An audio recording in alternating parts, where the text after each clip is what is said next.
کتاب پدر پولدار، پدر بی پول، فصل آخر. چگونه می توانیم هزینه تحصیل دانشگاهی فرزندانمان را فقط با $1000 تأمین کنیم؟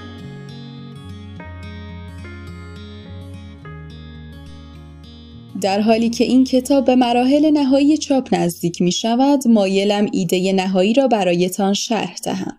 این کتاب را تدوین کردم تا نگرش‌هایی درباره اینکه چگونه می‌توانید هوش مالیتان را بالا ببرید و بخش اعظم مشکلات معمول زندگی را حل کنید در اختیارتان قرار دهم. همه ما بدون اینکه آموزش ببینیم از روش‌های استانداردی برای زندگی استفاده می‌کنیم که عبارتند از سخت کار کردن، پسنداز، قرض کردن و پرداخت مالیات‌های سنگین، در حالی که نیاز به اطلاعات جدیدتری داریم. از داستان زیر به عنوان آخرین مثال برای مسئله مالی استفاده می‌کنم. چیزی که بسیاری از خانواده‌های امروزی با آن رو در رو هستند. اینکه چگونه می توانند از عهده مخارج تحصیل فرزندانشان برآیند و در همان حال خودشان را برای بازنشستگی آماده کنند. این مثالی است برای استفاده از هوش مالی، نه کار کردن سخت، برای دستیابی به هدفی واحد. روزی یکی از دوستانم از پسنداز پول برای تحصیل 4 فرزندش می گفت و از سختی آن گلایه می کرد.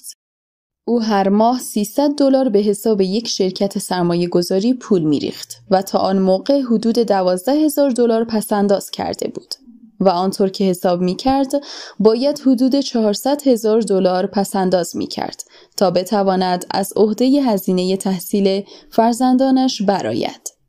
آن روزها بزرگترین فرزند او 6 ساله بود. بنابراین او 12 سال فرصت برای پسنداز کردن داشت. در سال 1991 اوضاع بازار املاک در فونیکس بسیار راکد و نابسامان بود و تقریباً همه مردم خانه‌شان را می‌فروختند. به آن دوستم پیشنهاد کردم که با بخشی از پولی که در حساب پسندازش داشت خانه‌ای بخرد. این پیشنهاد او را کنجکاو کرد و ما درباره امکان خرید یک خانه به گفتگو نشستیم. نگرانیش این بود که او نزد بانک اعتباری برای خرید خانه نداشت که من به او گفتم که مطمئناً راه‌های دیگری نیز برای تأمین بودجه خرید آن خانه وجود دارد. 2 هفته دنبال یک خانه مناسب گشتیم. در جستجوی خانه‌ای بودیم که با شرایط ما همخوانی داشته باشد. گزینه‌های زیادی برای خرید یافتیم که جستجوی سرگرم کننده و لذت بخشی بود. سرانجام یک خانه 3 خوابه با 2 حمام پیدا کردیم که در محله خوبی قرار داشت. صاحب آن خانه از کارش اخراج شده بود و بنابراین باید آن خانه را می‌فروخت، زیرا تصمیم داشت همراه خانواده اش به کالیفرنیا برود و در شغل جدیدش مشغول به کار شود. او $102,000 درخواست کرد و ما $79,000 پیشنهاد کردیم و او بلافاصله پذیرفت. آن خانه وام ویژه‌ای داشت و شرایطش طوری بود که حتی یک نفر بیکار هم می توانست بدون اینکه نیازی به کمک بانک داشته باشد آن را بخرد. مالک خانه $72,000 بدهکار بود. بنابراین تمام پولی که دوستم باید به او پرداخت می کرد تنها $7,000 بود. یعنی تفاوت بدهی او و مبلغی که باید دریافت می کرد. بلافاصله پس از آنکه مالک آنجا را تخلیه کرد، دوستم آن خانه را اجاره داد که پس از کسر تمام پرداخت‌ها و هزینه‌ها تقریباً ماهی $125 دریافت می کرد. او تصمیم داشت که آن خانه را مدت 12 سال نگه دارد. بنابراین $125 را نیز به بانک پرداخت تا وام مسکن آن ملک زودتر تسویه شود. آنطور که محاسبه کردیم در طول این 12 سال بخش زیادی از وام مسکن آن خانه پرداخت می شد و آن وقت هنگام رفتن اولین فرزندش به دانشگاه ماهیانه حدود $800 از اجاره خانه برایش می ماند و اگر هم مایل بود می توانست آنجا را بفروشد. سال 1994 ارزش املاک در فونیکس به یک باره افزایش یافت و مستاجری که آن خانه را اجاره کرده بود پیشنهاد کرد که آنجا را به مبلغ $156,000 بخرد. دوستم پیش من آمد تا با من مشورت کند و طبیعتاً من با فروش آن خانه موافق بودم و به این ترتیب او صاحب $80,000 پول نقد شد. من با یکی از دوستانم در تگزاس تماس گرفتم تا آن پول را در تأسیسات یک انبارداری سرمایه گذاری کند و به این ترتیب پس از گذشت 3 ماه او هر ماه چکی به مبلغ $1,000 دریافت می کرد و آن را در حساب ویژه دانشگاهی فرزندانش واریز می کرد و بنابراین آن حساب با سرعت بیشتری در حال پر شدن بود.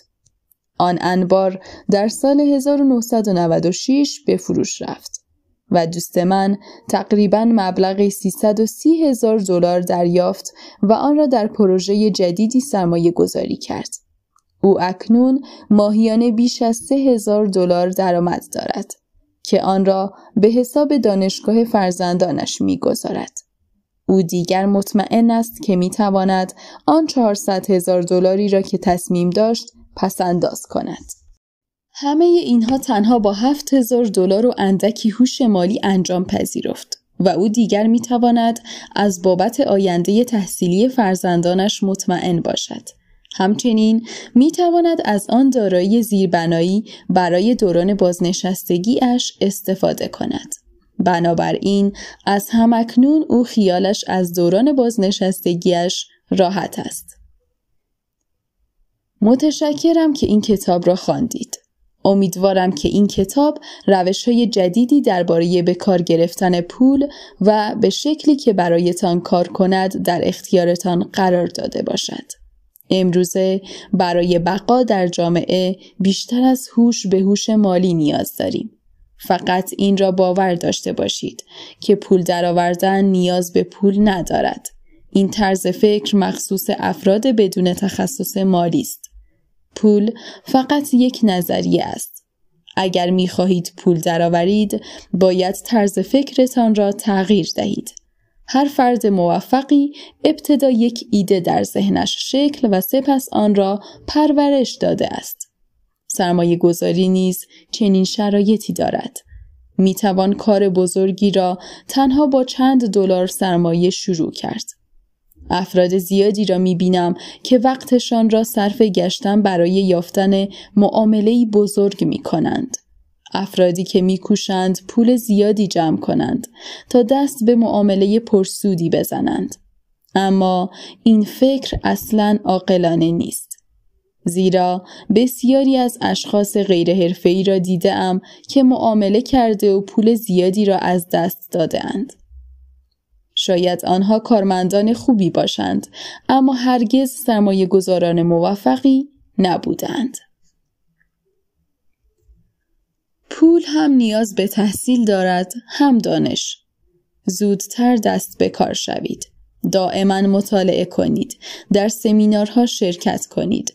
برای شروع با مبلغ کم آغاز کنید. من در مدت زمانی کمتر از 6 سال $50,000 را تبدیل به $1,000,000 کردم که ماهیانه از آن $5,000 به دست می آوردم. آموزش را از کودکی شروع کردم و می خواهم شما نیز همین کار را بکنید. اصلاً کار سختی نیست. شروع که بکنید متوجه می شوید که چقدر کار آسانی است. گمان می کنم که توانسته باشم منظورم را کاملا روشن بیان کرده باشم. آنچه در ذهن شماست نشانگر دارایی‌تان است. پول تنها یک ایده است. کتابی فوق‌العاده وجود دارد به نام فکر کنید و پولدار شوید. این کتاب سخت کار کنید و پولدار شوید نام ندارد. بیاموزید که پول به سختی برای شما کار می کند تا زندگی راحت تری داشته باشید. بهتر است هوشمندانه بازی کنید تا محتاطانه. همه ما 2 موهبت بزرگ داریم. ذهن و زمان که استفاده از آن 2 عامل به شما بستگی دارد. هر دلاری که به دست می آورید در موردش اختیار تام دارید و این شما هستید که درباره نوع خرج کردنش تصمیم می گیرید. اگر آن را ناعاقلانه خرج کنید، پس تصمیم گرفته اید به طبقه فقیران بپیوندید. اگر آن را در راه بدهی‌هایتان هزینه کنید، به طبقه متوسط ملحق می شوید. در حالی که اگر آن را با کمک ذهنتان سرمایه گذاری کنید، به طبقه ثروتمندان خواهید پیوست. زیرا روش استفاده از دارایی‌ها را آموخته اید و شما تنها کسی هستید که می توانید در این مورد تصمیم بگیرید. شما با هر دلاری که به دست می آورید تصمیم می گیرید که به کدام طبقه بپیوندید: فقرا، طبقه متوسط یا ثروتمندان. اگر تصمیم بگیرید این آگاهی را به کودکانتان نیز بیاموزید، آنها را برای دنیایی آماده می کنید که در انتظارشان است. زیرا فرد دیگری این کار را نخواهد کرد. آینده شما و فرزندانتان بستگی به انتخاب‌های امروزتان دارد، نه انتخاب‌های فردایتان. برایتان پول سرشار و خوشبختی فراوان را آرزومندیم.